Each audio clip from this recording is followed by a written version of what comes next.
Shalom, frères et sœurs en Christ, que le Seigneur vous bénisse. Aujourd'hui, je suis content de renouer avec vous parce que nous avons fait un break il y a un moment et beaucoup de choses sont passées. Nous sommes dans une nouvelle saison, dans tous les cas. Nous sommes dans une nouvelle saison et le Seigneur fera de nouvelles choses. Le Seigneur a préparé chaque bonne saison pour une bonne chose pour nous qui sommes ses enfants. J'espère que les vidéos passées continuent de vous bénir parce que nous ne devons pas penser que ces vidéos, on les a visionnées une fois et puis bon voilà, on peut attendre une autre vidéo. Vous savez, la révélation est progressive. Et quand vous écoutez une vidéo, quand vous visionnez une vidéo, vous allez dire, le Seigneur peut vous ramener à la visionner une autre fois et la même vidéo pourra vous rendre ministère. Donc n'oubliez pas de partager le lien et que les gens s'abonnent à cette chaîne qui est celle que le Seigneur nous a confiée et qu'il gère lui-même afin que sa vie coule au travers de cette chaîne. Je vais prier et puis je vous reviendrai pour vous proposer le thème que le Seigneur m'a mis à cœur il y a pas longtemps, il y a quelques heures seulement de cela, et nous allons voir ce que le Seigneur fera de ce thème parce que ça nous tiendra un bon moment. Prions donc. Seigneur, nous voulons te rendre grâce pour la faveur que tu nous accordes. La faveur que tu nous accordes aujourd'hui de nous tenir toutes ces personnes qui sont derrière ces caméras et moi, de nous tenir là afin que tu nous utilises. Nous voulons simplement être utilisés comme des canaux. Nous ne voulons pas, Seigneur, prétendre que nous savons, nous avons une certaine expertise, nous avons une certaine connaissance ou sagesse, alors que toi, tu n'as rien à faire avec la connaissance et la sagesse. Tu es la vie qui coule et qui veut couler au travers de toutes choses. Comme des canaux, Seigneur, coule au travers de nous. Coule au travers de nous aujourd'hui et rends nos ministères. Rends nos ministères d'abord et rends ministère à tous ceux qui viendront au contact de cette vidéo. Permets que cette vidéo puisse accomplir la destinée dans le nom puissant de notre Seigneur Jésus. Nous avons prié. Amen. Alors aujourd'hui, je viens à vous. Je vais faire une introduction. Je vais faire une introduction d'une série. Vous savez maintenant que le Seigneur m'amène à faire des séries. Le Seigneur m'amène à faire des séries. Donc, vous savez, pour monter un mur, il faut que des briques soient posées systématiquement l'une sur l'autre. Sinon, voilà, la croissance ne respecte pas un certain ordre. Quand vous êtes enfant de Dieu et que bon, vous rencontrez seulement des enseignements par-ci, par-là, vous n'allez pas grandir de façon systématique. Donc, pour grandir de façon systématique et pour grandir, il y a une certaine manière, une progression. Vous devez aller étape par étape pour grandir. C'est pourquoi le Seigneur m'a mis à cœur, ce n'est pas que je le veux moi-même, mais j'ai toujours compris que le Seigneur veut que je développe des séries. Et c'est pourquoi, en tant qu'enfant de Dieu, nous devons être habitués. Vous savez, une série, c'est comme un livre.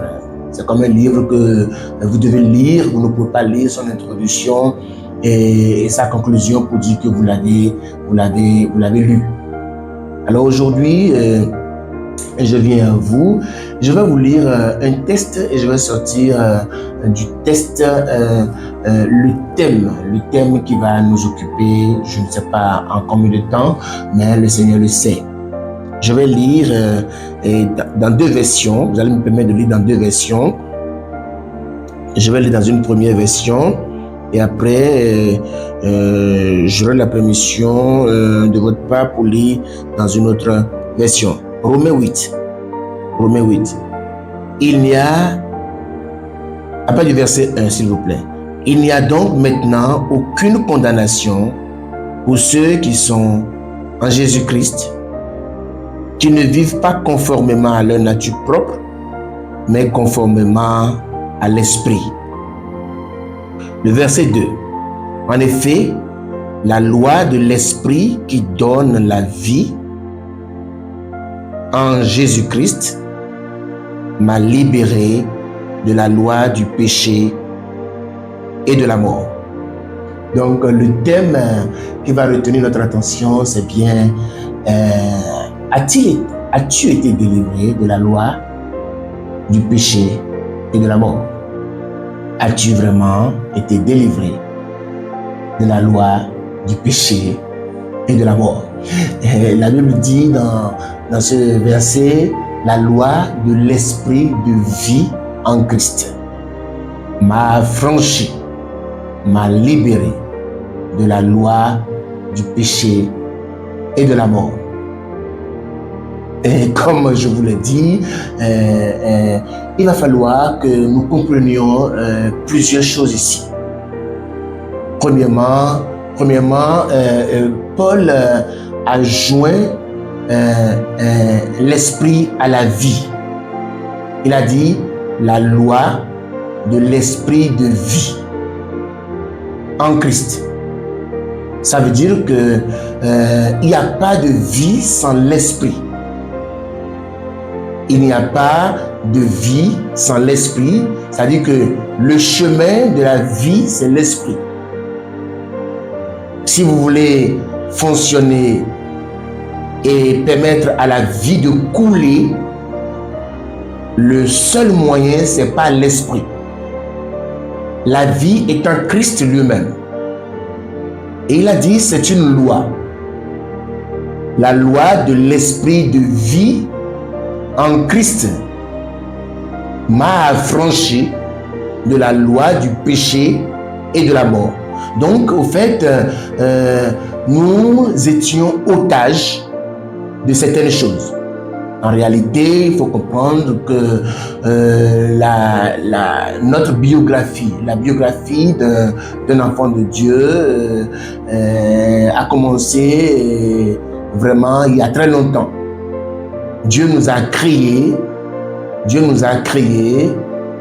et quand il nous a créés, on n'était pas esprit, on était corps, on était chair. Et dans ce corps, il avait emprisonné le péché. Ça veut dire quoi? Ça veut dire que le corps que Dieu a créé, qui a donné à l'homme, ce corps ne pouvait pas obéir à Dieu. En fait. Non. Si on ne comprend pas ces choses, on ne peut pas cerner la vie de Christ en nous. Le corps que Dieu nous a donné n'aime pas les choses de Dieu. C'est pourquoi Paul a dit, la loi de l'esprit de vie m'a délivré de la loi du péché. La loi du péché, c'est la loi qui est cachée dans le corps humain, le corps de la chair. Et la Bible dit dans certains versets, on va les lire maintenant ou plus tard, le corps du péché ou la chair du péché. Est-ce que vous avez remarqué que le corps n'aime pas se déranger? Et surtout, est-ce que vous avez remarqué que le corps n'aime pas les choses de Dieu? La chair humaine n'aime pas les choses de Dieu.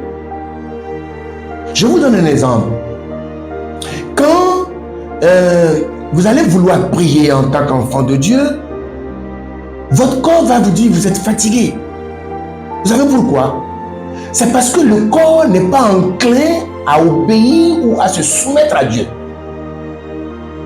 Un enfant de Dieu qui ne comprend pas ce que nous voulons développer, il ne va jamais avoir la victoire. C'est pourquoi vous pouvez faire des heures et des heures devant la télé à regarder des feuilletons, des choses qui n'honorent pas Dieu. Et quand on va vous dire prions, en 5 minutes vous avez déjà dormi.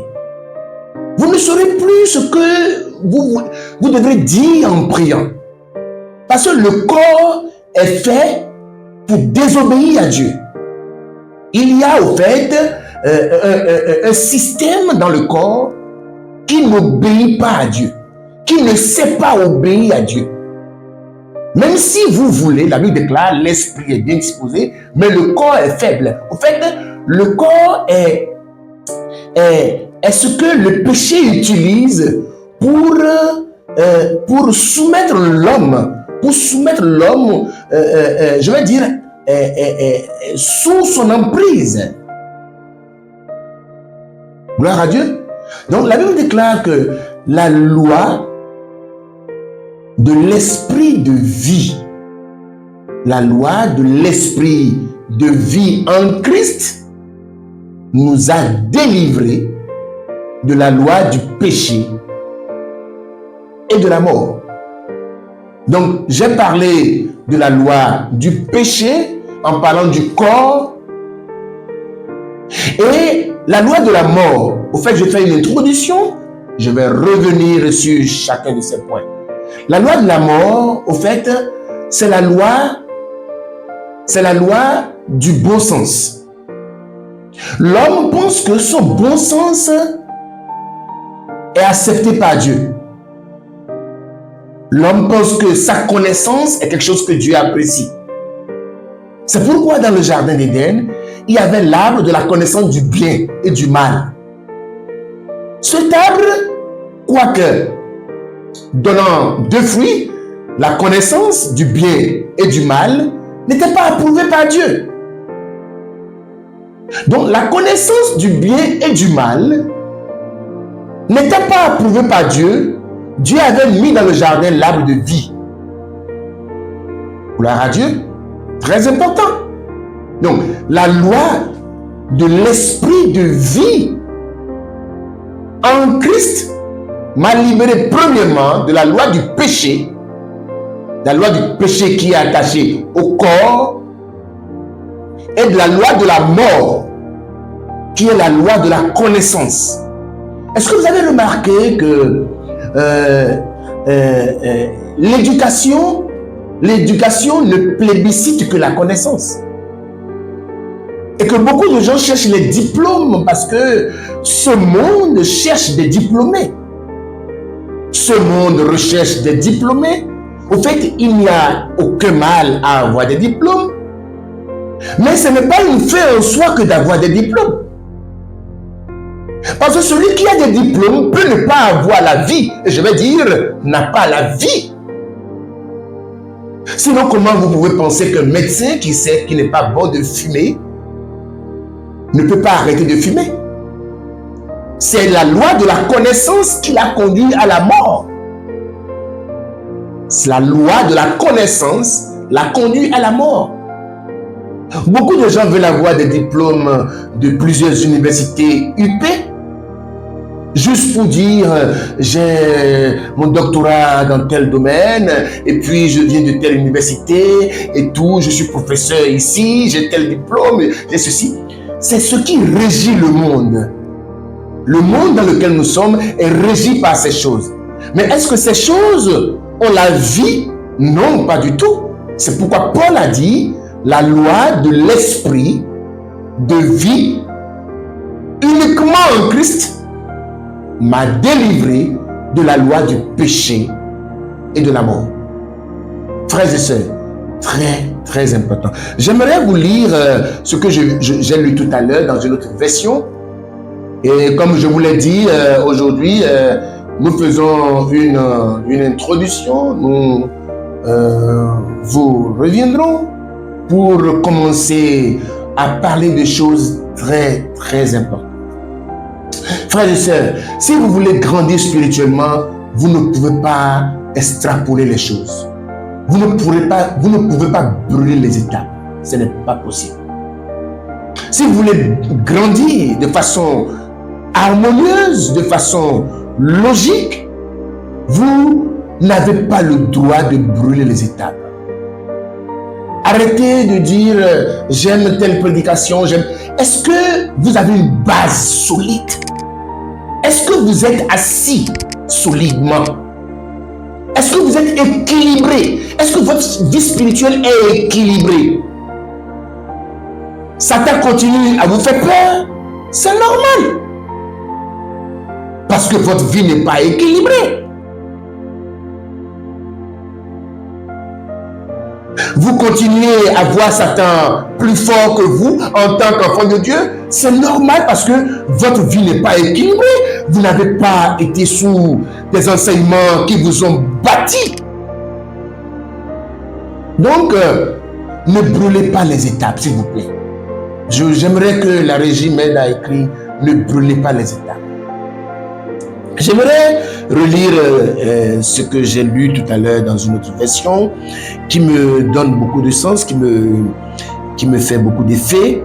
Alors, Romains 8, donc, je lis à partir du verset 1. Je vais lire 1 et 2 comme je l'ai lu dans l'autre version. Mais maintenant, il n'y a plus de condamnation pour ceux qui appartiennent à Jésus-Christ.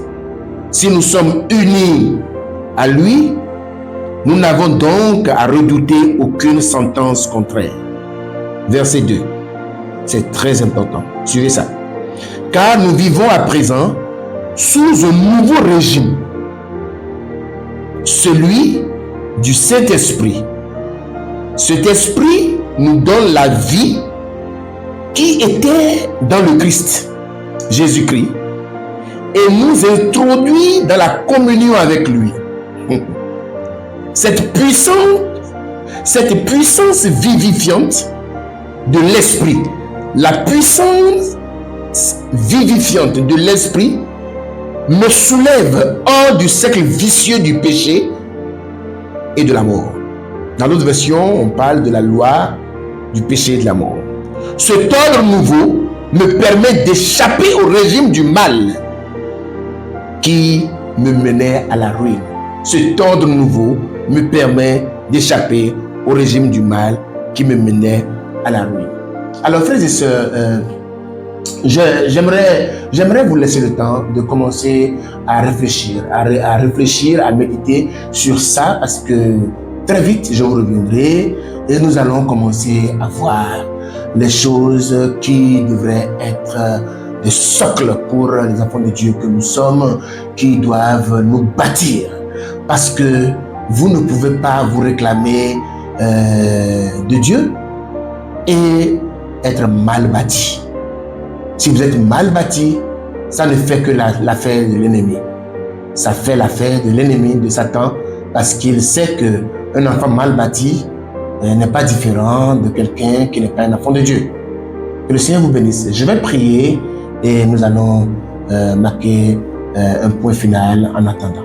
Seigneur, nous voulons te rendre grâce. Te rendre grâce pour cette introduction que tu nous as accordée. Nous voulons rester en méditant sur ces quelques mots que nous avons écoutés ce matin. La loi de l'esprit de vie en Christ. Tu as lié, Seigneur, et tu l'as révélé à Paul que la vie et l'esprit ne peuvent pas être détachés. Que l'esprit conduit à la vie et la vie, c'est l'esprit, toi-même étant l'esprit. Tu as dit que c'est une loi. Nous voulons savoir dans les jours à venir comment est-ce que cette loi fonctionne. Comment est-ce que pratiquement nous pouvons rentrer dans le bénéfice de cette loi qui nous a franchis de la loi du péché et de la loi de la mort. Permets, Seigneur, que nous soyons des enfants bien bâtis, qui te glorifions, parce que la destinée que tu nous as accordée, que tu veux que nous accomplissions, Seigneur, nous l'accomplissons. C'est dans le nom puissant de notre Seigneur Jésus que nous avons prié. Amen. Que le Seigneur bénisse.